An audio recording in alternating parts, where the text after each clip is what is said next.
먼저 원유를 증류하고 피치가 되기 전에, 말이 좀 어렵죠? 원유, 이렇게 석유를 이렇게 추출을 해서 증류, 좀 끓인다라고 볼게요. 그러면 이렇게 유증기가 올라가게 되고, 남은 이 부분에서 찌꺼기 같이 반고체형으로 남은 아이가 피치입니다. 이것이 되기 전에 유출량을 제한하여 잔류분을 남은 것을 반고체형으로 고형화시킨 것. 키워드는 뭐냐면 지하실 방수공사에 사용되는 것입니다. 이렇게 끓여서 등유를 만들고 경유를 만들고 여러 가지 기름을 만든 다음에 이 남은 찌꺼기가 아스팔트가 되죠. 대표적으로 스트레이트 아스팔트와 블로운 아스팔트 두 가지를 이야기하게 되는데요. 스트레이트 아스팔트는 연화점이 좀 낮다. 그러니까 그 열을 받았을 때 좀 녹을 수도 있는 그런 성질이 있고요. 블로운 아스팔트는 열에 좀 강한 편이에요. 그래서 이게 영어긴 한데 블로 뭘 했나 보다 해서 열에 좀 강하다라고 외우고 있습니다. 그래서 일반적으로는 열에 강하기 때문에 옥상 방수에 주로 사용이 돼요. 옥상. 스트레이트 아스팔트는 연화점이 낮아가지고 지하실 방수공사나 도로 포장 등에 활용이 됩니다. 그래서 여기서 키워드를 지하실 방수공사로 보고요. 스트레이트 아스팔트로 암기를 하시면 되겠습니다. 주택 침실에 관한 설명으로 옳지 않은 것은 침대는 외부에서 출입문을 통해 직접 보이지 않도록 배치하는 것이 유리해요. 물론 침실이 되게 넓을 때 가능하죠.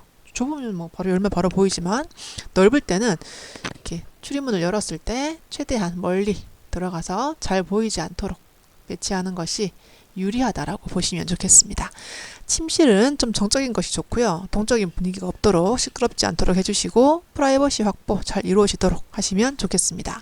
방위상 직사광선이 없는 북쪽이 가장 이상적이다라고 했는데 얼핏 보면 맞는 말인 것 같지만 환기와 채광이 잘 되는 것이 좀 유리해요. 그래서 남동 쪽이 좀 이상적입니다. 그래서 북쪽 아니다라고 보시고 3번 틀렸습니다. 침실 위치는 소음원이 있는 곳은 피하고 시끄러운 곳은 피하고 정원 등의 공지에 면하도록 하는 것이 조용하고 분위기도 좋겠죠. 건축법상 건축물의 노후화를 억제하거나 기능 향상 등을 위해서 대수선하거나 일부를 증축 또는 개축하는 거, 새로 만들다고 해서 리모델링으로 암기하시면 되겠습니다. 지하실 외부에 흙막이 벽을 설치하고 그 사이에 공간을 둔 거예요. 우리 지하실이라는 건 보통 땅 속에 이렇게 묻히는 게 지하실이죠.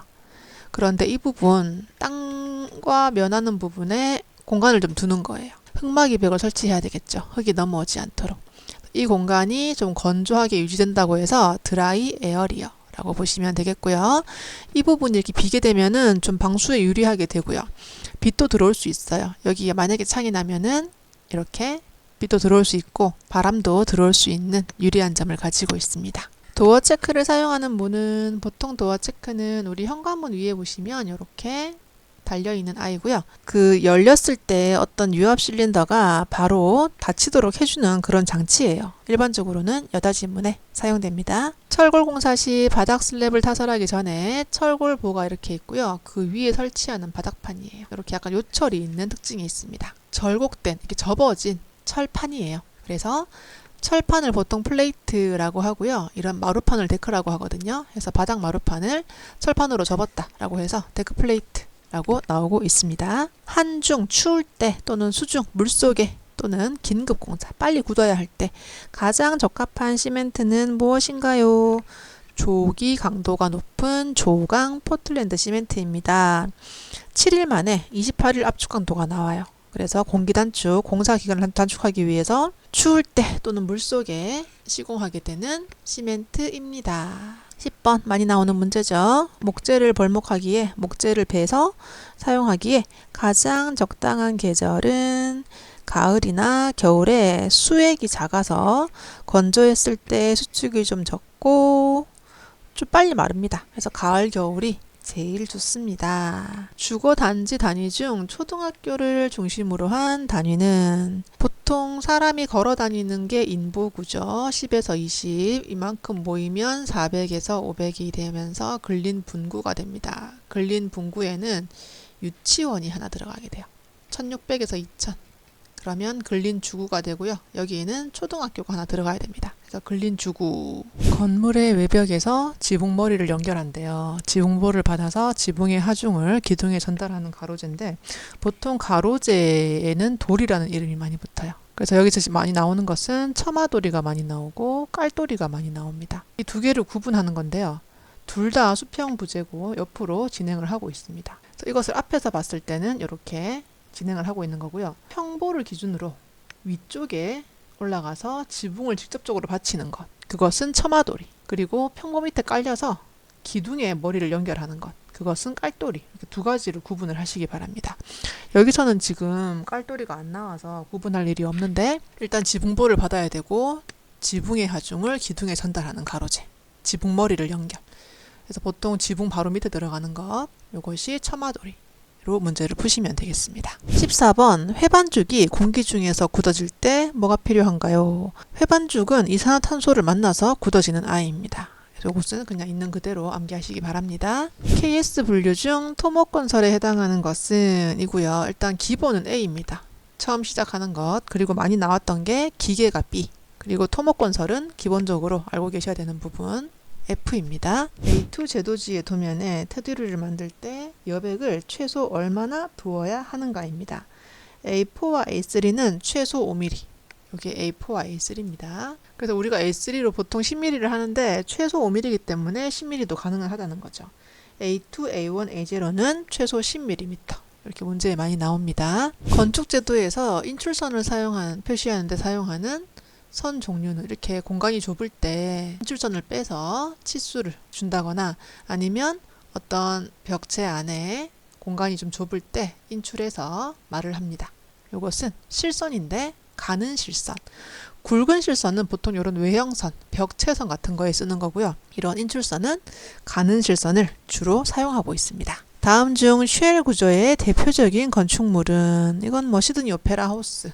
이렇게 다음 중 LP가스의 특성이 아닌 것은을 물어봤어요. 첫 번째부터 보자면 비중이 공기보다 커서 공간이 이렇게 있으면은 누출 탐지기가 바닥에 있습니다. 왜냐하면 노출되면은 비중이 좀 커서 바닥으로 깔리기 때문이죠.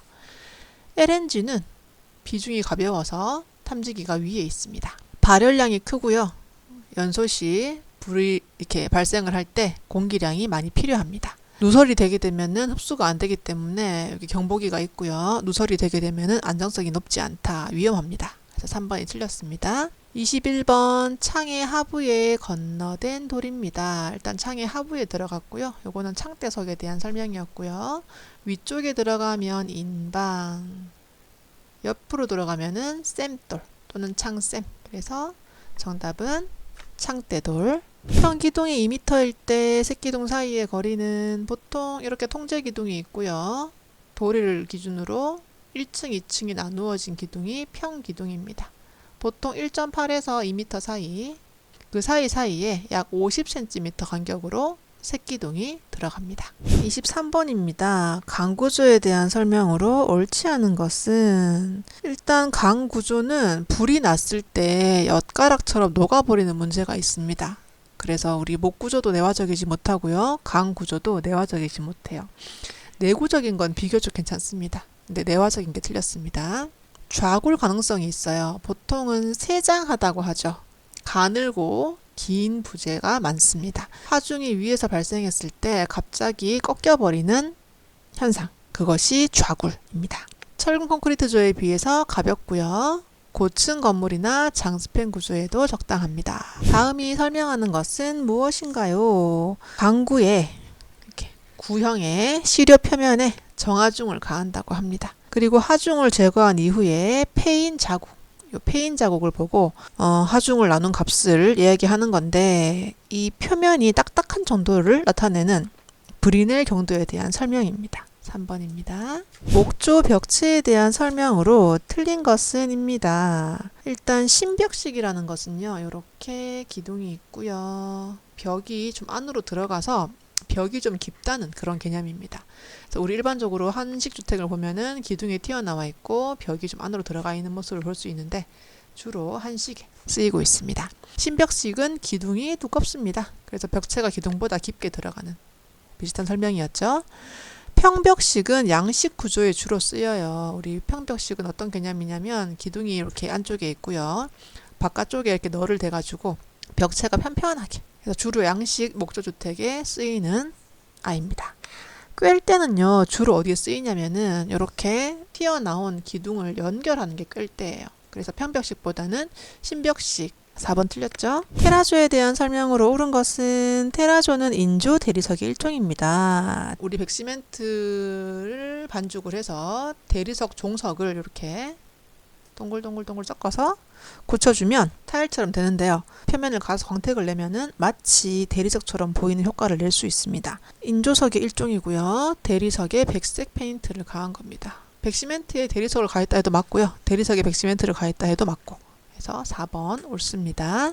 지금 우리가 좀 헷갈릴 수 있는 게 뭐냐면 요 세 개인데요. 이 세 개는 뭐에 대한 설명이냐면 테라코타에 대한 설명이에요. 테라코타랑 테라조랑 좀 말이 비슷하죠. 그런데 개념은 완전히 다른 거. 테라코타는 점토 제품이고요. 외장용 입체 타일, 이렇게 속이 비어 있습니다. 자, 그리고 또 이상한 게 하나 있죠. 속이 비어 있어 흡음재로 사용된다. 이건 아예 이것과 문제가 다른 거긴 한데 이것도 틀린 문제로 많이 나옵니다. 이건 딱딱한 거기 때문에 말랑한 것이 작용하는 흡음재는 사용이 안 됩니다. 차음재가 되겠죠. 정답은 4번입니다. 한국산업표준에 규정되어 있지 않은 것은 보통 많이 나오는 문제가 어디에 속하는가? F에 속한다가 나왔죠. 여기에 생산자는 규정이 되지 않습니다. 4번 생산자는 규정되지 않아요.